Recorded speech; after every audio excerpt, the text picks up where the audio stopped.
Hi, I'm Lee Geyer Jr. I wasn't quite sure how to do this specific project, so I decided to upload the video and go over their goals and objectives to assess the ministry. So I wanted to review the goals and objectives first. The first goal is to facilitate a platform to build up future and current pastors by supplying them with help in study, with encouragement amongst each other, sermon preparation, and a pulpit in a live setting to simulate Sunday mornings. What I recognized was in our area there isn't much to help disciple future pastors or mentorship amongst seasoned and future pastors. So in this ministry, it is designed primarily as a discipleship and fellowship platform for building up current and future pastors. One of our goals in this ministry and of our church is to be a church that plants churches and a church that works with other Bible-believing churches, Bible-teaching churches in the surrounding area to together advance the kingdom of God here and now. We are hopeful that this ministry will aid in the growth of speakers and leaders in our community and within the church. We're hoping that it helps with constructive criticism, advice, and mentoring, and creating that kind of environment. The second goal, secondary purpose for this ministry is to add another discipleship format for people during the week. We recognize that some of our people in our churches in the area, when talking to other pastors, that they're not always in scripture daily, as we know we all should be. Life gets in the way, things get busy, and sometimes they just don't understand how to create good habits. In that, we figured there's also some people who just do not like to read, they'd rather hear.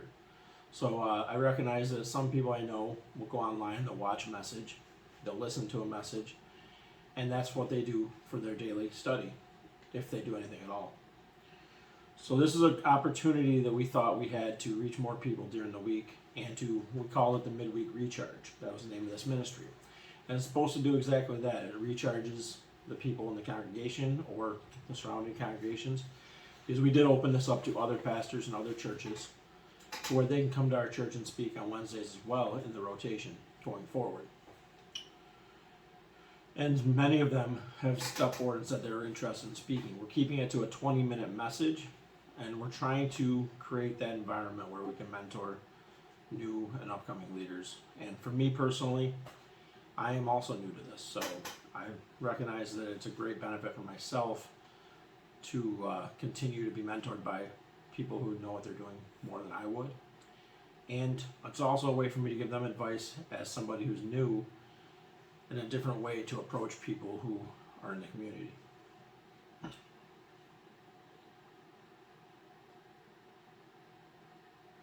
And again, this is supposed to be alongside with the discipleship classes and mentorship programs in our church that we already have to help grow each other. There's a dinner before this process, and honestly, I didn't know exactly much. I'm not very tech savvy, so the video that I uploaded is actually the entire service, with the exception of the meal beforehand, which I do have pictures of, but they will not be included.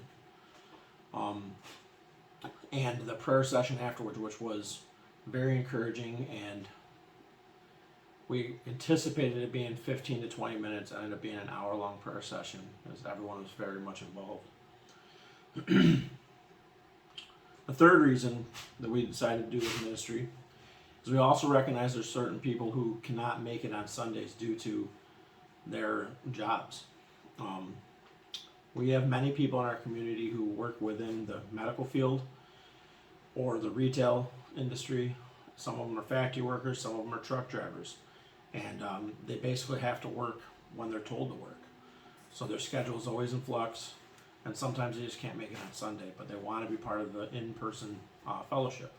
We also offer this online, so it's on our Facebook page, and it will be soon on our YouTube page as we see the ministry already has started to grow. And this is just after the first week. So in assessing this ministry, when I originally wrote the goals for the last assignment, there was many ways I said I was going to assess it. One of them was not attendance, but so I'm going to go through the assessment that we did.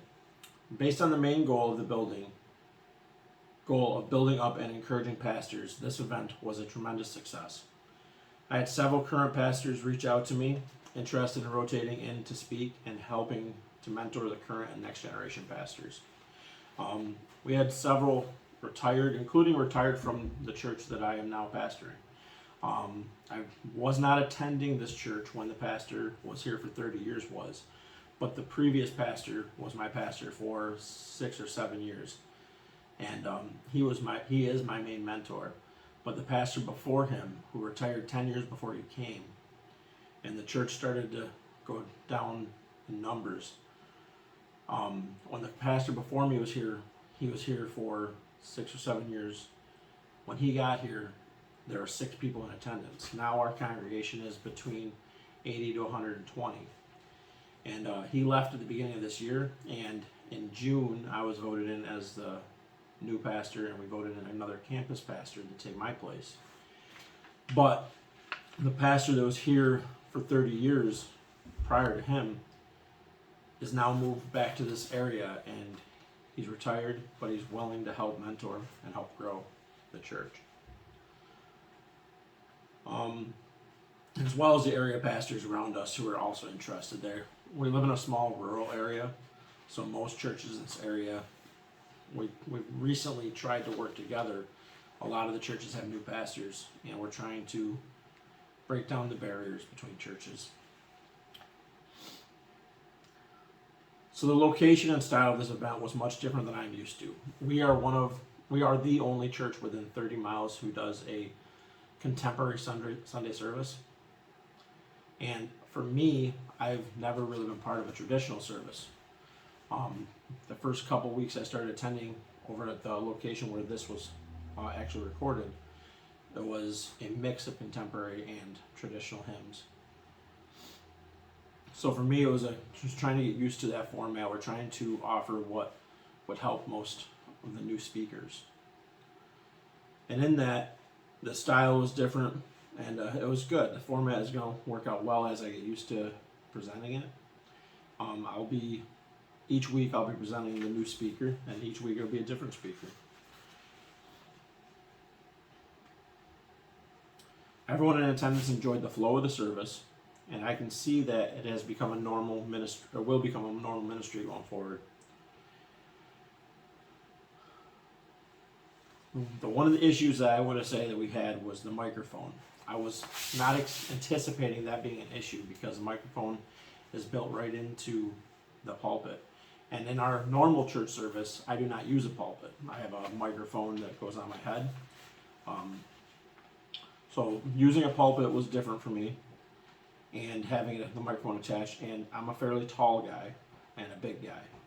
So I felt like during the service I had to have my head down a lot in order to speak into the microphone. So since then, I've already ordered a new microphone to replace the one that's there, or it'll still be there, but it'll be replacing it in use anyway for future speakers to help them with their comfort. It's another headset microphone that'll replace the one that's on the pulpit so that people can feel free to look up and be more interactive with the crowd.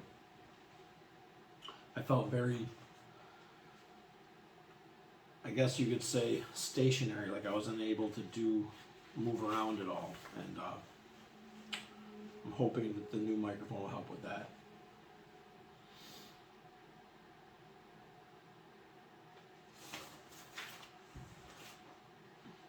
The location also was lacking in any way to show PowerPoints, so I'm working on that as well, whether it'll be a portable TV on a stand like we have at our current location to go along with the other TVs we have. We run our PowerPoint slides on that, or a projector screen, which we have several of those also. I'm working on getting that to work. The new location, or the old location, which is where this was recorded, also does not have internet access. So that is restrictive in how we upload the videos to the online, unless it's done through a cell phone, which is what I did this last week, was I recorded it with my cell phone right to our Facebook page. In the future, I might have to open up access to the page to more than just myself, which I'd have to find people that I know I can trust with it, because people tend to post things that I have to review first. The fellowship dinner that was planned before was all very well received. It wasn't too much to do. I'm looking at redefining the time frame for it, because it may have been longer than necessary. We started an hour beforehand, and I think maybe 45 minutes would be perfect. So that's one of the changes I may do going forward. I was very encouraged that people who were in attendance took it upon themselves to volunteer to organize next week's. They were very excited about this new ministry, and I'm glad to see people stepping forward and volunteering and using their giftings, as you know, we have some very, very talented people that are very gifted in the area of hospitality, and they just happen to step right in and kind of take over that for me, which is great. So from the start of forming this ministry, I have been consistent in stating that the attendance was not a gauge for the success of this ministry, but it does help the speakers to have an audience to speak to. In that, we expected, honestly, I only expected around 5 or 6 people to show up, and I was surprised when we had 16 people show up. Of those 16, 2 of them were children under the age of 12. One of them was a toddler, which you'll hear in the video. It was a lot of fun having him there. It's breaks up the nerves a little bit to hear him. Counting myself, there's only 2 people between 20 and 40 years of age, and the remaining attendees are above 40. We also had 1 person from the community that's not in attendance at our church. They attend a different church, but they live local, so they're excited to find out that our ministry at our church, every ministry we have, is open to all people, the whole community. We have nothing that's just closed into our church only. And she's excited to be in attendance next week and in the future, and joining other ministries that she didn't know that she could, like our women's Bible study. As I said before, the event was also live streamed on our church Facebook page, and it was well advertised throughout the month leading into the event. We advertised it in several different Facebook pages. We have 4, our church is in the middle of 5 small rural communities, and of those 5, 4 of them have local pages for their townships, and that are all about events and things that are going on in the community. And in that, I was weekly, and then up to the event of the week of the event, daily posting that we were going to be hosting this event. I had many people reach out to me and ask questions about it. Some of the questions were like, is this going to be a weekly event going on forward, because I can't make it the first week, but I'd love to be part of it. Some of them were, what was the music style? Some was, how long is it going to take, because it's a weeknight.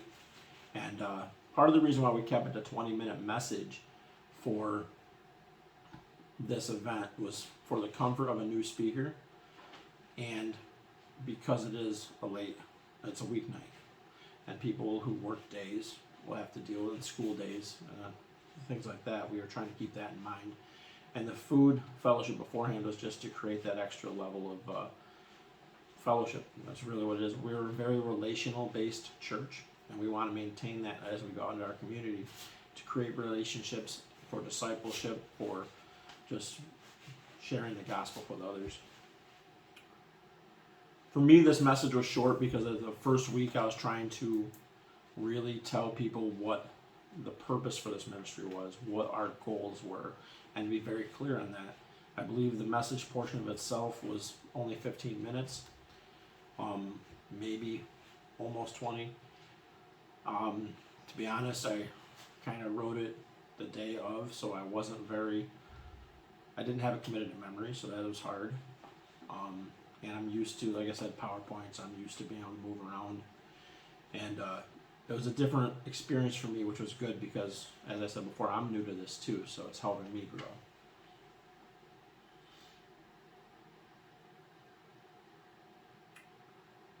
We also advertise through our church bulletin. We advertise in our church. We have 3 TVs that loop upcoming events as almost like a calendar of it loops the events that everyone can see as you walk in the door in our coffee house. And then in our gym, we have 3 TVs, which is where we do our Sunday services and the gym floor. Our main building is a former school that our church had bought 4 years ago. So our main service is held in the gym. We have the 3 TVs that loop before service and they loop after service while people are just hanging out and talking to each other. We also posted it on the church board in front of the church and our electronic board in front of our new church. So that was able to be seen from the road. And some people were receptive of that and reached out to me about that as well, because some people are not on Facebook or Instagram where we've shared it. And as always, the best way of advertising is always word of mouth, especially in a rural community. Everyone seems to know everyone, and the word gets out just through conversation and talking.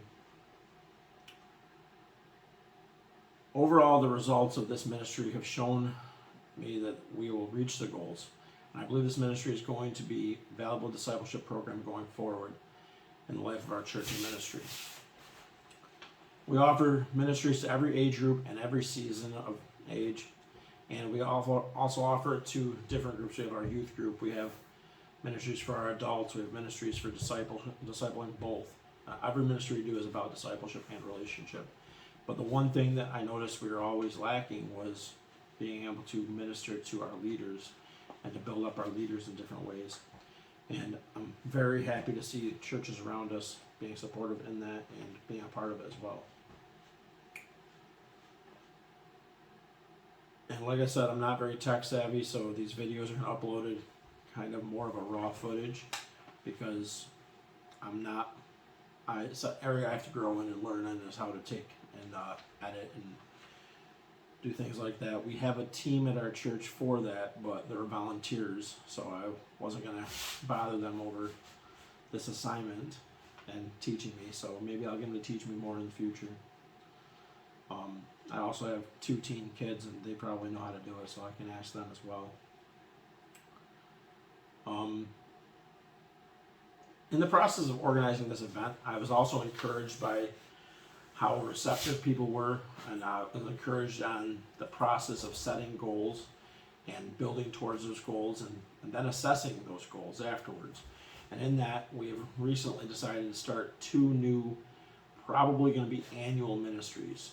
One of them is going to be held on the 22nd of October, and that's going to be more of a carnival festival, like a fall festival. And that's going to include a dinner as well, and then a carnival afterwards. It'll be set up more like a first century marketplace where there's going to be carnival games and things like that. And I have a volunteer coordinator for events coordinator, and she is taking the lead on that, and based on the goals that I had set for that ministry.